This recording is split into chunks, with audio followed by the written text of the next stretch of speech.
Hello, everybody. Welcome to another episode of the E-commerce Hotline. I'm your host, Maier Bianchi, founder of Bemeir. Bemeir is an e-commerce and web development agency based in Brooklyn, New York. And I'm joined here today with Alex Glenn, the founder of Partner Hub. Alex has over decades of experience in growth, acquisition, and partnerships in various industries. And then for the last decade, he's been helping build partnerships and build companies around how partnerships can be transformative for your business. Yeah. E-commerce. If you need help with e-commerce but don't have time, call E-commerce Hotline. E-commerce Hotline. If you need help to make your store shine, call E-commerce Hotline. E-commerce Hotline. 888-499-3266. 888-499-3266. Wanna see you win? It's time for you to shine. Call E-commerce Hotline. E-commerce Hotline. The E-commerce Hotline, brought to you by Bemeir. So Alex, why don't you tell the audience a little bit about yourself and, share with us about Partner Hub and about yourself. Yeah, thanks for the intro there. Yeah, so I'm not that old, but I've been in the SaaS game for a long time. I started out in marketplaces, helping grow B2B marketplaces. I was an agency for a while too. I had a lead generation agency. We did mainly bookings for expensive surgeries at hospitals, actually. So we created funnels for hospitals and drove a bunch of high worth or high value surgery leads for them. That was my agency stint. Then I got into growth at SaaS startups. So did VP of growth at a couple SaaS startups, a lot of consulting in between. And then, one day I just was putting together a growth plan, a go-to-market plan for one of my clients, a software company that was going to market and needed a full plan, and they hired me to do it. And that plan was really one of the main pillars of that plan was partnerships. And I presented the plan, and the CEO and the team came back to me with, why partnerships? Don't partnerships come later? We're not ready for partners yet. And my advice and argument was, no, you're going to need partnerships to get into that market, to break into the space. You don't have anyone on your team or any experience in this space. You've got a great product, but you really don't have the clout and the boots on the ground, if you will, which we call partners in the space. And e-commerce brands do this better than most. We'll talk about that and how the e-commerce companies, these e-commerce brands and the marketing teams really behind these brands have really paved the way for B2B partnerships. But in that experience, I really learned that most founders were like my client, that they didn't know when and how to launch into partnerships and launch that channel. And they really believed it was something that comes way later, after sales and marketing and SEO and content engines and those systems were alive and working. Then you start partnerships. And my advice to all SaaS startups these days is pick an ecosystem, start with partnerships in that ecosystem after your product is solid and you've got that product market fit going. But immediately, or as immediately as possible, get started with agencies like Bemeir.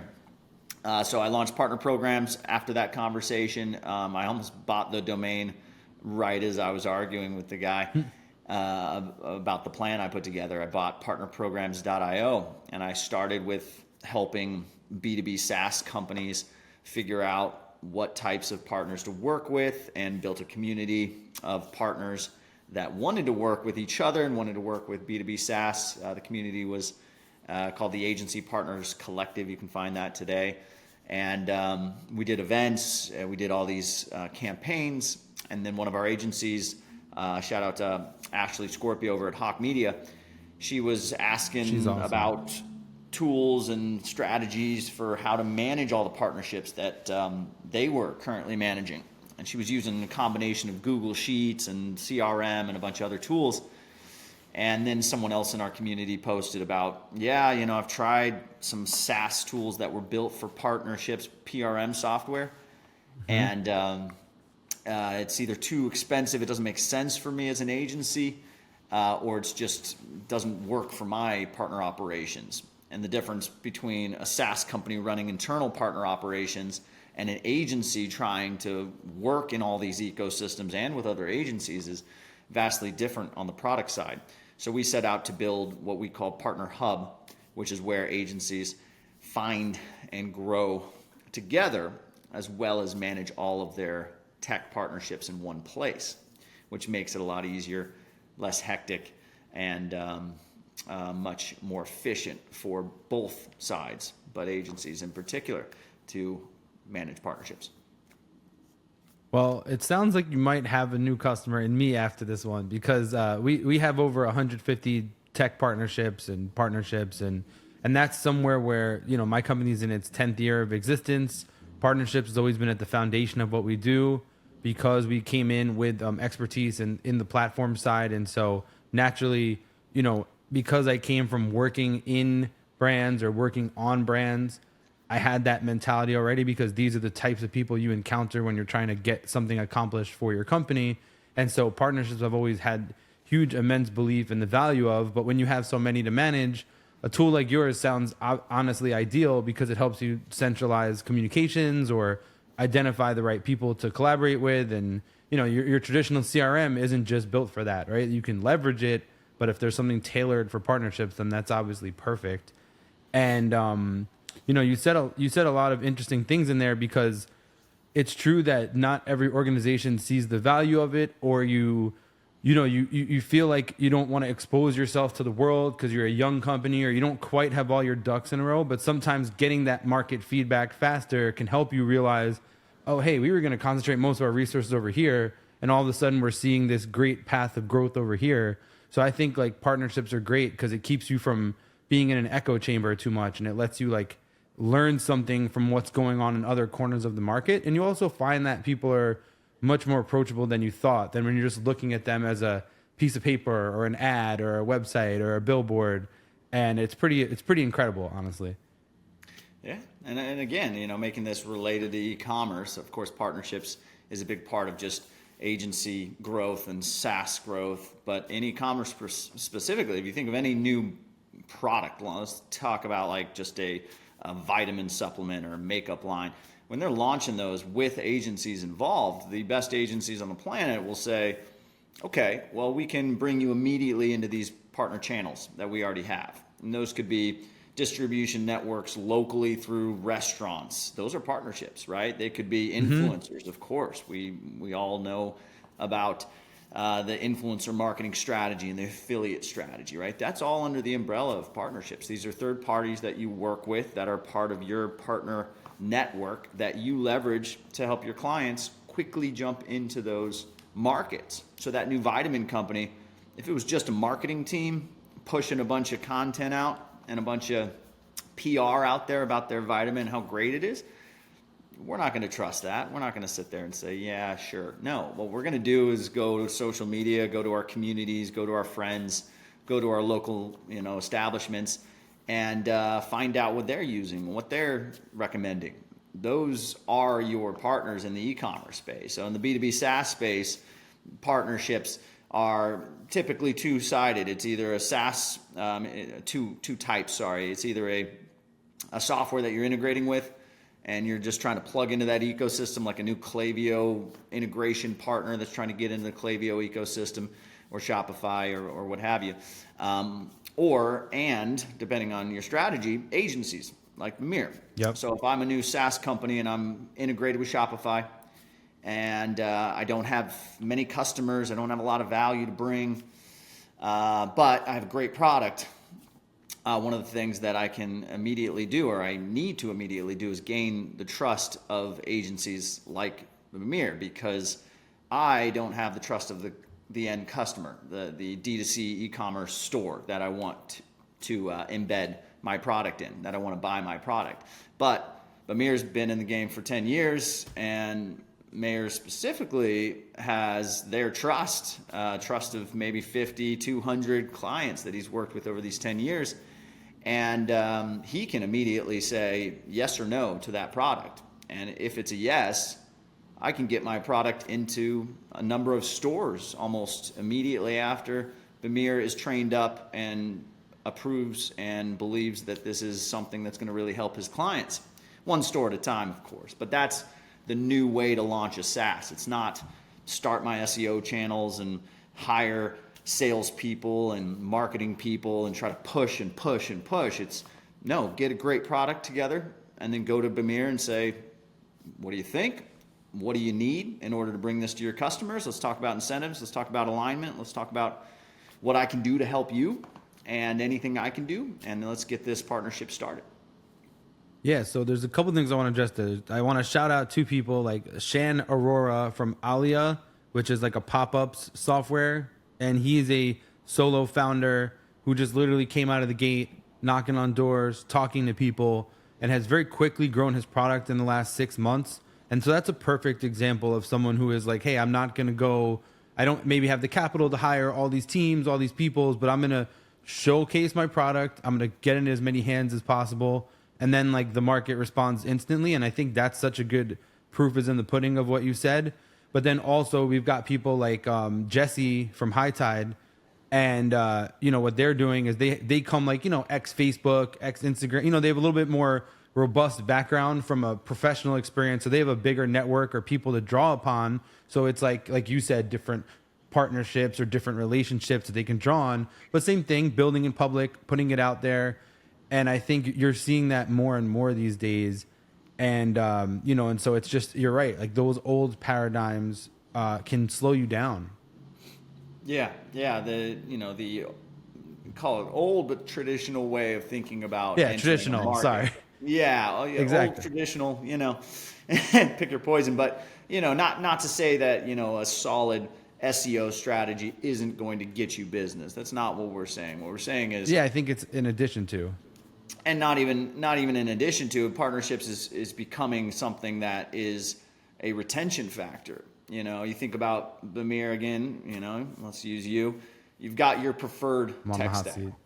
Yeah, well, you've got your preferred tech stack, and you've got customer case studies that make you look good and bring in word of mouth and inbound. And you've got a new D2C store that wants you to do the typical services that you sell.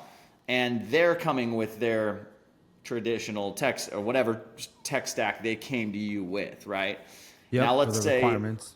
Yeah, let's say you've got a A/B testing tool of choice, right? And they want you to do a campaign, and you're going to need to test A/B test. And they're like, okay, we've got Hotjar added to the site already. And you're like, Hotjar's good, but honestly, I've used most of the tools out there, even Hotjar, and this is the one. It's going to save you money. It's going to work better. It's going to be more efficient. It's not going to drag your store down and slow the store down like this other tool would. And not that Hotjar does that. I love Hotjar, but I'm just saying that's the tool I believe has the most Shopify Plus installs. Well, that CEO or the head of marketing or whoever you're talking to about this strategy, they're not going to argue with you. They're not going to be like, no, I've used everything and I'm the expert. No, they're going to be like, I'm coming to you and I'm buying your expertise and I'm going to take your advice. And then Hotjar gets ripped out and your tool gets put in. And because you're managing it, they don't care what tool's on the store. They don't care if it's, A or B. They just want you to do what you do and what you did for whoever referred them to you, right? And now they've got a new tech stack on their store, and they have that new tech stack on their store, and your partners are embedded into that store now because of the partnership. So while Hotjar may have gained that customer through G2 crowd reviews and an SEO strategy, you have now replaced that immediately, and all the sales and efforts on SEO that Hotjar put in are for naught because they went to an agency, right? So you could argue if you had one strategy especially in e-commerce, I think it's bigger than B2B SaaS. In e-commerce, if you had one strategy of go-to-market, it would be product, get that product working, go right into agency partnerships. I'm going to mute myself 1 sec. It's okay. It's live on the scene in Chicago. Leave it in and add some elements over here. So while that's happening, hopefully whoever that is okay. This is real life. We live There's in a some fire cities here. station right around the corner. So when they're going, man, Chirac.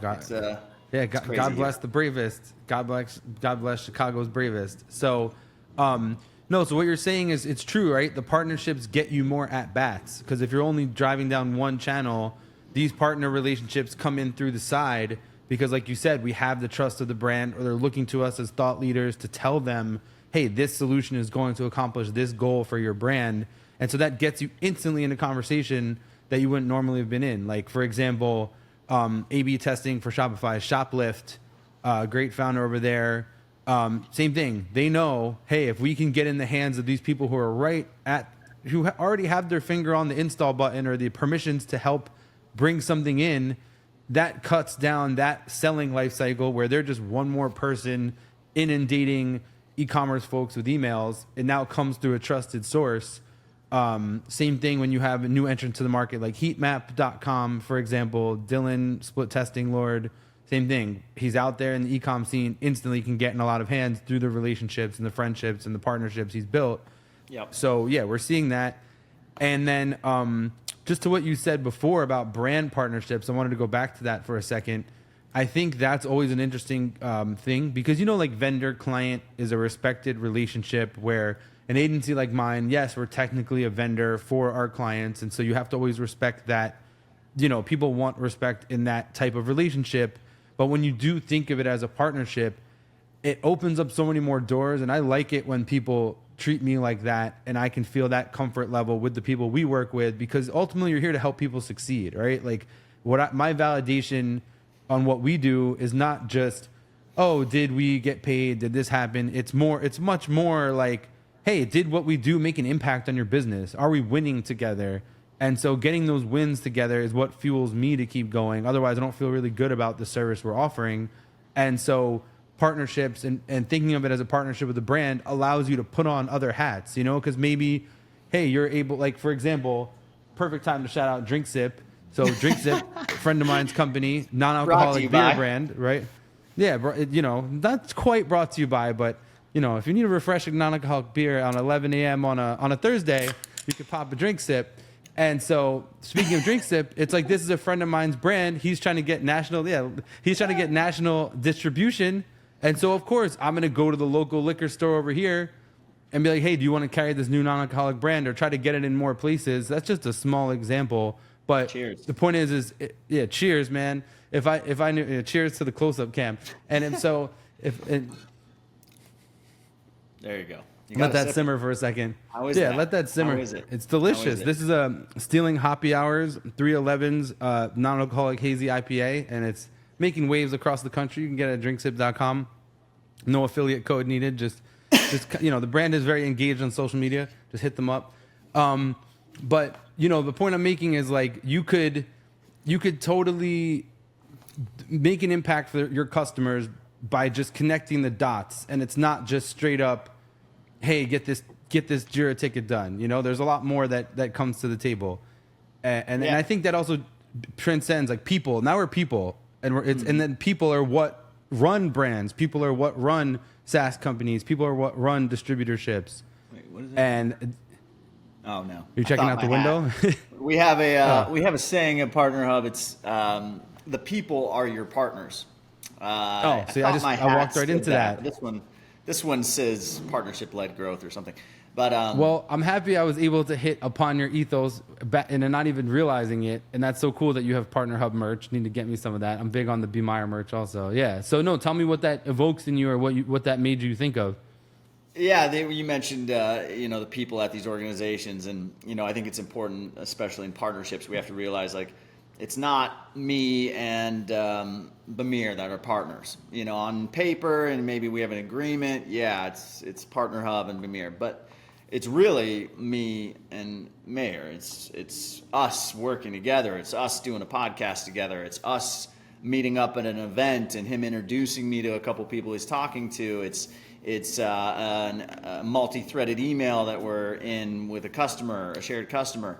Referrals. He's referring to me. Partner Hub. He may like my product, maybe not, but he likes what I do and he likes the value I bring to his customers. So he refers that trust. Me, right? So it's important when you're doing partnerships to not forget that it's a people-to-people game, and you have to be engaged with the people, not necessarily just having an email drip system that keeps Bemeir knowing what's going on with our partner program. It's really got to be a one-to-one thing. That's why in real life events now, for partner teams especially and brands, are making a big comeback because we're realizing, a virtual event, I can get 200 people pretty easy, but I can get really close to 20 people at a dinner and really work that angle. So people are your partners. Remember that if you're doing partnerships. Well, yeah, and I mean, that just goes back to some of the most transformative experiences in my career. 15 years ago, still in touch with some of those same people that I met at an event or at some kind of occasion where you had a memorable conversation at 3 a.m. by the bar. You'll take that with you forever. Or at a dinner, you just get a chance to have a more meaningful conversation than we could ever have on a Zoom or like in a webinar where it's very stilted or just very limited. And and there was something you said there too about, I'm trying to regain that train of thought, where it was something you said about, people, drip campaigns. It's like this, right? Like, how I need something, my needs are so immediate.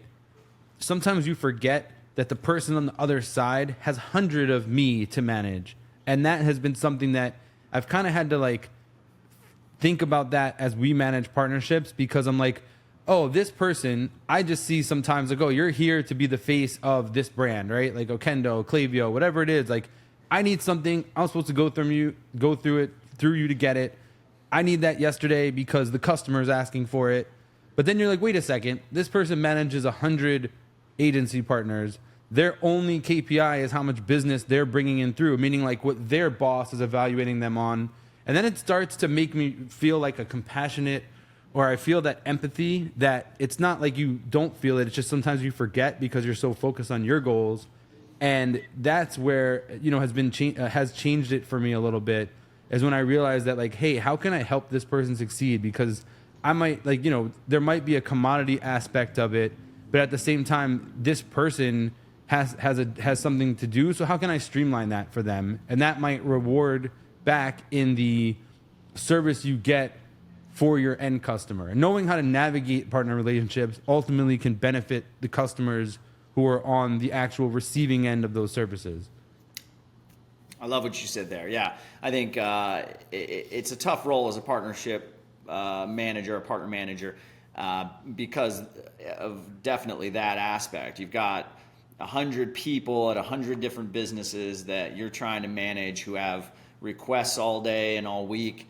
Meanwhile, your boss is expecting you to drive net new referrals from those 100, and you're getting them, the typical, but they want more. They want to increase every month, which puts them in a sales role more than anything. And they're reaching out to you at the end of the quarter or the end of the month, saying, Maier, what's going on, man? You got any new customers for me? I need pipeline. I need pipeline. Meanwhile, you're trying to juggle all of your service retainers and all these customers that you just have to make sure are happy. And you come into a customer and trying to push a new product down their throat at the end of the quarter is not going to make them happy. It's not going to be conducive to your relationship with them. So it creates this kind of it's just a foggy world and a stressful world for all parties involved. Meanwhile, if you need something really tactical for a customer related to the product, the partner manager is not your point of contact. So they need something from you, but what you need from them, honestly, a lot of them can't provide, because you need that integration status, or you need, to really get into the bowels of the product and help your client achieve success with the optimization of this and this. And the partner manager is not the person to talk to about that, right? So it's kind of a muddy relationship and a muddy role in general as a partnership team. But using this they're a last 9 conduit. minutes, I wanted to talk to the three personas. I think we're talking to the partnership team a lot, but I want to talk to the marketing lead at the D2C brand. So that non-alcoholic beer that you have. So Okay, I've putting been that in hat these back on, roles. the drink sip hat.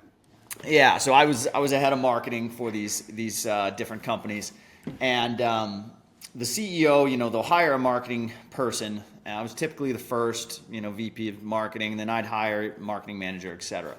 But one of the first things that I do before we launch into anything is go and find my initial agency, strategic go-to-market agency, right? And some of my CEOs were like, I hired you. Why do you need to go and find Bemeir? Why are you asking me for more money? I hired you to do this, right? And my, tough conversation to have with these CEOs that don't understand why they just spent money on a VP and now that VP wants to hire an agency.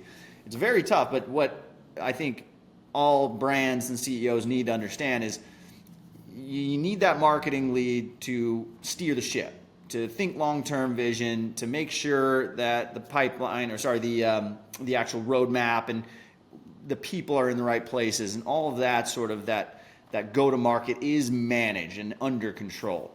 But you need Bemeir, because Bemeir has 50 clients that are all doing A/B testing, that he's testing strategies and has tested strategies. He's gone to market with similar brands dozens of times, right? And he's already in that market. And further, back to the partnerships discussion, Bemeir has close relationships with the partners, both tech, other agencies, that the CMO doesn't have. Your VP of marketing won't have. Your marketing manager won't have.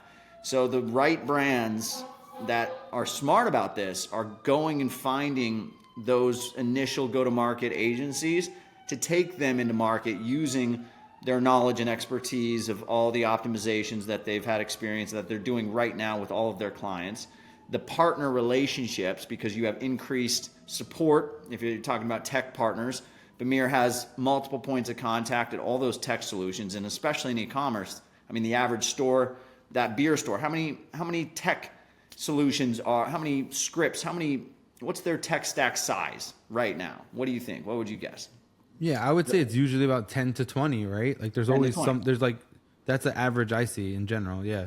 Yeah. So a startup SaaS, you're looking at, I'm talking about used to market the site or the product, right? You're talking 5 to 10, somewhere in there on average. But when you get into e-commerce, we're talking tech stacks 20 plus is honestly, I think the average. I think it's 26, but I've seen tech stacks on stores that are like 50. Yeah. Exactly, which means when something's not working with something else, or something needs to be changed, or you're entering a new local area and this doesn't work anymore, or you're migrating a store and your CMO is trying to get this done for the company, if they don't have a Bemeir and a Maier who has the relationships with that tech stack, the extra support, the knowledge, the expertise, 5 people on his team that are experts in that product, you're going to run into a lot of walls that you wouldn't have run into if you went out and found that agency. So speaking to the CEOs and the CMOs, get that agency, get them to figure out your tech stack with you. Make sure, the next aspect of this is make sure they're partners with those tech. So if you're hiring the agency and the agency just says, oh, you're using this tool? Okay, I'll look into it, I'll learn it, don't worry about it, I'll figure it out, right? And they're not giving you their partner. They're not saying, no, I have a solid 5-year relationship or a 2-year or whatever with this tech. I've got 10 other stores using that tech and I want to use that on your store. And this is why. If they're not telling you that and they're just taking what you give them and they don't have partnerships, then I'd walk away. I'd say, no, I need you to be a formal partner with these tools and have other stores that you're managing using the same tech stack. That's what I would do. Alex, that's just my 2 cents. Yeah, well, Alex said it, not me, but it's so true, because I'll use a word, this word gets thrown around a lot, but force multiplier. You may be that new VP of marketing that the CEO or the VP, they just hired you, but then when you bring in your agencies who have these relationships, now you've just created a force multiplication effect. And you actually just helped me replay to like 2 scenarios that came up in the last week where we did the exact same thing. Like this client would have had to go through the traditional support route, but because we're able to tap on our, our partner manager's door, or go to the founder of the SaaS, or go like, hey, we need this favor, we need this, boom, so much time saved. I just did it with, we have partnerships. I have a partnership with AirMeet, and I was about to run a big event, and something happened with the back end of our account, and honestly, we got locked out. Oh, and wow. I was trying to chat through support, and they didn't know what to do. And all I did, I went into our shared Slack channel, I messaged our partner manager, and he's like, I'm on it, got it fixed within 30 minutes, right? And didn't even ask now you me can go to back do to anything. Yeah, he didn't ask me. Now you can go back. Yeah, sorry, submit a ticket or none of that. It's like now you can go back and choose. No, I'm on it, right? Yeah, and exactly. That's and you that went extra back and level. did something else. Yeah, so the sorry. support is one thing, but honestly, the growth is the real value. The growth and the retention is the real value for the brands of the that are looking into hiring an agency and getting those partners. So we talked a lot towards partner teams. Now, hopefully, if you're a CEO of a D2C brand, you're starting to think about, yeah, you may not have partnerships yourself, but your agency should, and if it doesn't or they don't, go find one that does have solid partnerships and have them put together a go-to-market for you, a strategy for you that brings in partners. That says, okay, well, what are your community relationships, and what about your other? What can we do between this other beverage company and ours? We're not the same beverage. We're not really competing, but they've already got an audience and customers, and we would love to tap into that. Can we do a co-marketing campaign and have Bemeir put that together, right? So now your launch campaign, your go-to-market, it includes a tight-knit tech stack that Maier and Bemeir are experienced with, that they have multiple points of contact that they can support you on. And now it has co-marketing with Bemeir's other clients that are non-competitive, that are already in that market. And of course, Bemeir and the team are super strategic and successful in what they do, and they're going to make sure that you're successful too. So as a CEO and a CMO of a brand, a product, D2C, e-commerce, whatever, it doesn't matter. Find those agencies that have the partners and have them put together a strategy for you that includes partnerships on multiple levels. Yeah, apologies for interrupting before. I was going to just say that also is, once again, the bigger the network, the more likely you're going to work with someone who's already helped a brand that's similar to your brand, versus you're starting from zero and trying to do it all. Now you may, hey, this person at insert tech here already scaled a drink brand, and now they have the connections to help you do that. And I think that's one more area where partnerships just really change the game. And, like I said, being respectful for time, I know you might have to go. In case, let's make sure we do a part 2 or a panel discussion. But what are some events or things that you have coming up that you'd like to share with the community? If you have time, I have 2 questions. That's the first one. What's on the roadmap in the next month or 2? What are you excited about at Partner Hub? Because obviously we're going to put a link, and we'll make sure that people can discover your service. What do you have on the horizon right now? Yeah, so Partner Hub, if you're listening and you're a D2C founder, CMO, unfortunately, it's not for you. The way you're going to get into Partner Hub is through Bemeir's account and as a customer of Bemeir, which you'll be able to gain value from through Bemeir. But Partner Hub specifically is for the e-commerce and B2B and localized marketing. We're launching into HR, we're launching into fintech. Agencies of the world, the service providers, and their partners. So there's 2 sides to it. There are tech SaaS accounts, and there are service provider, consultant, solution provider type of accounts. Everybody meets in the middle. Everybody has the same bells and whistles, the same tools, the same UI, so you can collaborate very efficiently and easily. And then inside the product, and what we're doing that's very unique at Partner Hub, is we are productizing these strategies that we put out in our blog. So you'll see strategies like the circle strategy, strategies like connections, strategies like land and expand.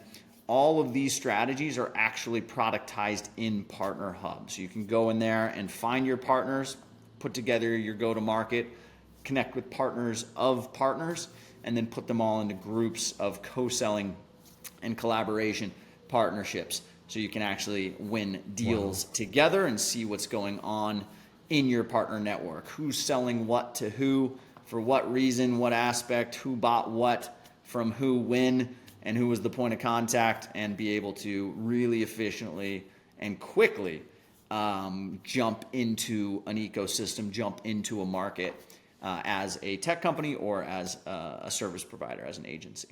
So the event that you're referencing, Shopify Partner Tracks, is our next one. I'm sorry, we have Shopify Connect and Convert, which is a speed dating networking virtual event for agencies and SaaS in the Shopify ecosystem. That's coming up on the 17th, I believe, of April. And then May 29th, we have Shopify Partner Tracks, and I'll get you links to all of that. And then partnerhub.app is our website. If you register or apply, you do have to apply, and we have an application process. You can't just buy a license and get in, but it's app.partnerhub.app.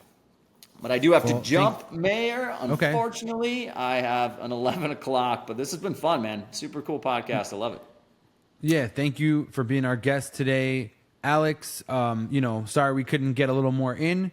If you have to jump, you have to jump. I'm going to hit you up for a part 2. I'm going to try to book like 15 more minutes of your time, because we ain't done here in terms of what I need to get a charitable cause that you're passionate about. So I'll get that from you on a follow-up. For everyone watching this is Alex Glenn. Like he said, partnerhub.app, and you can find him in the links. I'm Maier Bianchi, founder of Bemeir, and Bemeir is also an acceptable pronunciation, by the way. And want to just wish everyone a great day, and thank you for watching the E-commerce Hotline. Take care. If you need help with e-commerce but don't have time, call the E-commerce Hotline. If you need help to make your store shine, call the E-commerce Hotline. Your store needs improving, don't deny. Gotta call E-commerce Hotline. Call 888-499-3266. Your store will be fine. 888-499-3266. Make your store shine. E-commerce Hotline. E-commerce Hotline.